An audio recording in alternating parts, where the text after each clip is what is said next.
La technique 1 et 1 quart, c'est une méthode que j'utilise très souvent dans mes programmes d'entraînement parce qu'elle confère beaucoup de bénéfices pour les gens.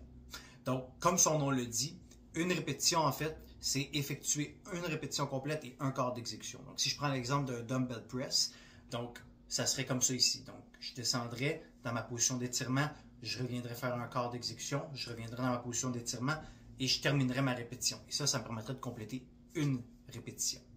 Donc, comme vous pouvez le comprendre dans l'exemple, un des bénéfices, c'est que ça permet d'augmenter le temps sous tension. Donc, avec une même charge ou une charge qui est moindre, on est capable de répéter plus de répétitions ou on génère plus de volume en fait.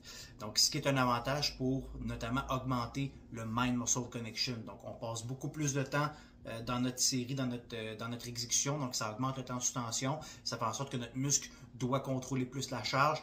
Donc, ça permet de plus facilement créer des liens entre le cerveau et le muscle, donc recruter plus de fibres musculaires et être plus efficace dans notre exécution.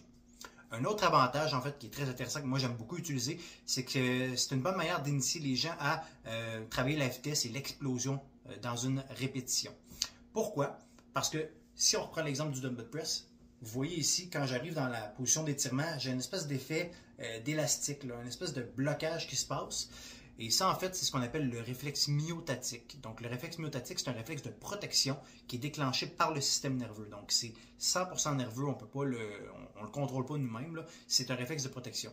Par contre, comme je mentionnais, c'est un effet élastique. Donc, ce qui est intéressant avec ça, c'est que ça permet de transférer une force à un autre mouvement. Donc, ça permet de faire un transfert d'excentrique à concentrique. Donc, en utilisant l'espèce de quart d'exécution, c'est comme si on venait vraiment crinquer un élastique et ça fait en sorte que dans la remontée, en fait, il y a une partie que le système nerveux va nous aider à le faire, donc par le réflexe myotatique. Donc, c'est une excellente manière de venir travailler ce qu'on appelle l'IMCA. L'IMCA, c'est l'Intentional Maximal Acceleration Contraction. Donc, quand vous regardez vos tempos, c'est l'espèce de X que vous voyez là. Donc, le X, c'est une montée concentrique qui est très rapide, très explosive. Donc, en effectuant le 1 et 1 quart, en utilisant le réflexe myotatique, ça fait en sorte que ça habitue les gens à être capable de générer plus de vitesse. C'est très avantageux parce que ça augmente encore une fois le recrutement des fibres musculaires, mais ça vient aussi activer le système nerveux, ça le rend plus efficace à utiliser de la force et recruter rapidement de l'effort. Donc, ce qui va nous permettre de développer des gains en force, mais d'acquérir aussi beaucoup plus d'expérience. Le dernier avantage que j'ai bien utilisé de cette méthode-là, en fait, c'est que c'est une méthode qui nous permet d'augmenter l'amplitude de mouvement à une articulation. Un peu pour la même raison que l'autre exemple que je vous ai donné plus tôt.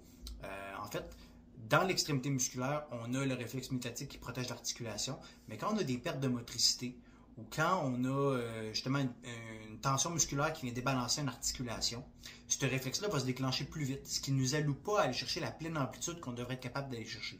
Donc, la méthode 1 et 1 quart permet de désensibiliser ce qu'on appelle l'appareil tendineux de Golgi, qui est l'espèce de système ligamentaire nerveux qui génère le système myotatique.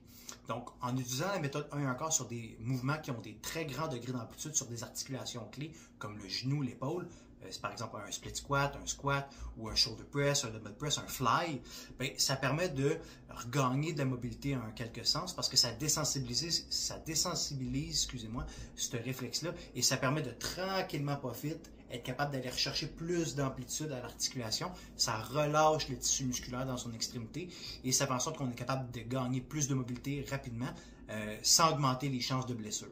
Donc, une méthode très efficace que vous allez clairement retrouver dans vos programmes d'entraînement.